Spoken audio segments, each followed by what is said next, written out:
Xavier. Pwede ba tayong mag-usap? Gusto ko lang sanang humingi ng sorry sa'yo. Mali yung ginawa ko. Pero maniwala ka, wala naman akong intensyon na masaktan ka o mapahiya ka eh. Pero, yun nga, mali yung ginawa ko kahit ang intensyon ko mapasaya ka. Kaya, gusto ko sanang humingi ng tawad sa'yo. Tigilan mo na yung mahabang pasakaling yan, anak. Ay, tay. Hindi.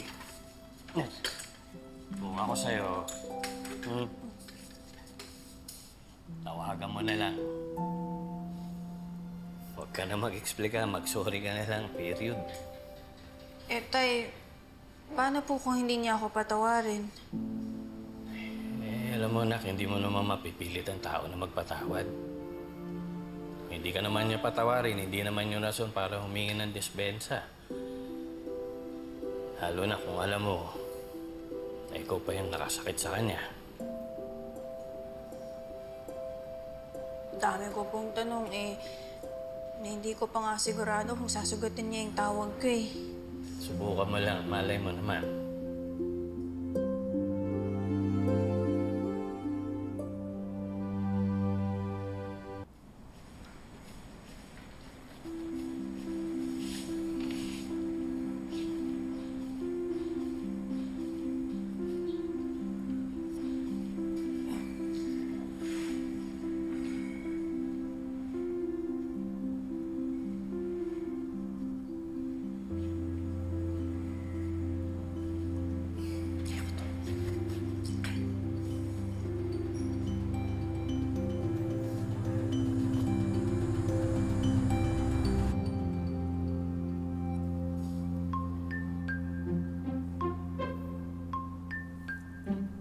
Go, go, go!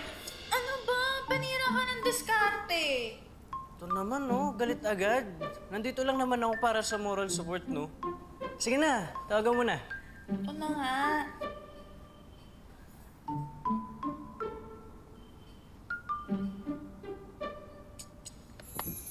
Uy! Ano gagawin mo? Oh, ayan. Ako na nag-dial, nag-ring na yan.